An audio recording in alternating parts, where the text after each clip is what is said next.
All right, this is part one, the basics of the basics. Chapter one, the basics of the basics, and part three, the bishop. So the bishop has a little slit in his head and can move diagonally, not up and down, not side to side. So it can't move anything like the rook. So this bishop, notice, can move only to dark squares and only some dark squares. Just because it moves diagonally, that doesn't mean it can move to any dark square. It can only move up the same number of up as it is to the side, or the same number down as it is to the side.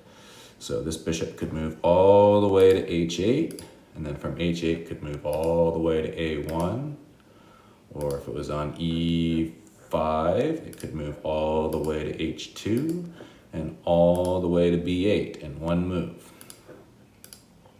Now notice all of these squares are on dark squares. This bishop, since it started on a dark square, it can never, ever, ever, ever go to a light square.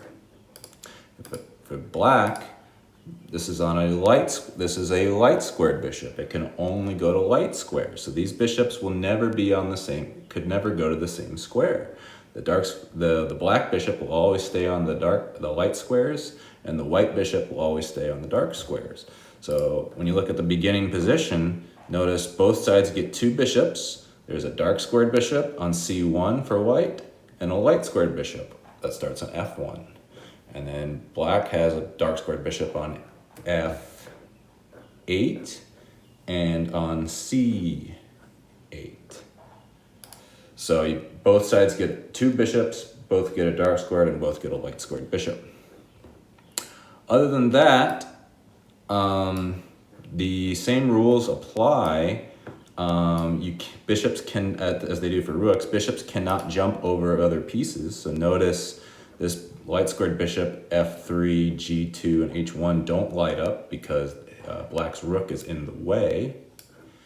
But if the rook was not in the way, then black could come down and take the piece.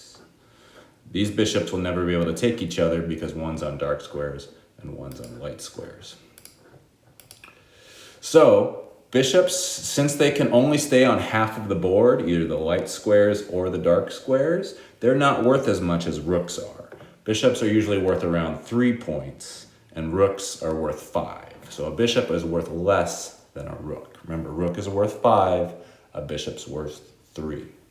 Okay, so that's the end of this video. Please click the top right to go to the next video, which is about the queen.